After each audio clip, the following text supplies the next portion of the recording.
চলতি বছরের এইচএসসি ও সমমানের পরীক্ষার ফল কবে নাগাদ প্রকাশ করা হবে সে বিষয়টি নিশ্চিত করেছেন আন্তঃশিক্ষা বোর্ড সমন্বয় কমিটির সভাপতি এবং ঢাকা শিক্ষা বোর্ডের চেয়ারম্যান অধ্যাপক তপন কুমার সরকার। তিনি গতকাল এই বিষয়টি নিয়ে গণমাধ্যমের সঙ্গে কথা বলেন। কিছু পরীক্ষা বাতিল হওয়ার কারণে পরীক্ষার রেজাল্ট প্রস্তুত করা নিয়ে যে জটিলতাটি তৈরি হয়েছিল সেটি কেটে গেছে। আমরা আর কয়েকদিনের মধ্যেই এইচএসসি পরীক্ষার রেজাল্ট প্রকাশ করতে পারব। তিনি বলেন, আমরা এইচএসসি ও জেএসসি পরীক্ষার সাবজেক্ট ম্যাপিং নিয়ে ফলাফল প্রস্তুতের একটি প্রস্তাবনা শিক্ষা মন্ত্রণালয়ে পাঠিয়েছিলাম, কিন্তু শিক্ষা মন্ত্রণালয় থেকে শুধুমাত্র এসএসসি পরীক্ষার সাবজেক্ট ম্যাপিং বিষয়টি আমাদের নিশ্চিত করেন, যার জন্য আমাদের খুব কম সময়ের মধ্যেই আমরা ফলাফল প্রস্তুত করতে পারবো এবং প্রকাশ করতে পারবো। যদি এসএসসি ও জেএসসি পরীক্ষার সাবজেক্ট ম্যাপিং আসতো তাহলে হয়তো আমাদের আরও কিছুটা সময় বেশি লাগতো, কিন্তু এখন যেহেতু শুধু এসএসসি পরীক্ষার বিষয়ের উপর নির্ভর করে সাবজেক্ট ম্যাপিং করা হবে, তাই সময়টা খুবই কম লাগবে।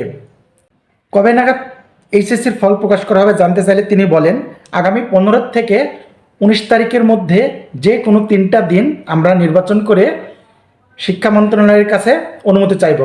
শিক্ষা উপদেষ্টা যেই দিনটি অনুমোদন দিবেন সেই দিনটাতেই রেজাল্ট প্রকাশ করা হবে। তবে আগামী 9 থেকে 17 অক্টোবর পর্যন্ত সনাতন ধর্মাবলম্বীদের সবচেয়ে বড় ধর্মীয় উৎসব দুর্গাপূজা এবং লক্ষ্মী পূজা ও ফাতেহি ইয়াজদাহান থাকার কারণে আমরা সেই দিনটা নির্বাচন করতে পারছি না। তবে শিক্ষা মন্ত্রণালয় যদি চান এই সময়টাতেও ফলাফল প্রকাশ করা হবে। যতদূর সম্ভব 18 অথবা 19 তারিখের মধ্যে রেজাল্ট প্রকাশ করতে পারবো, তিনি এই বিষয়টি জানান।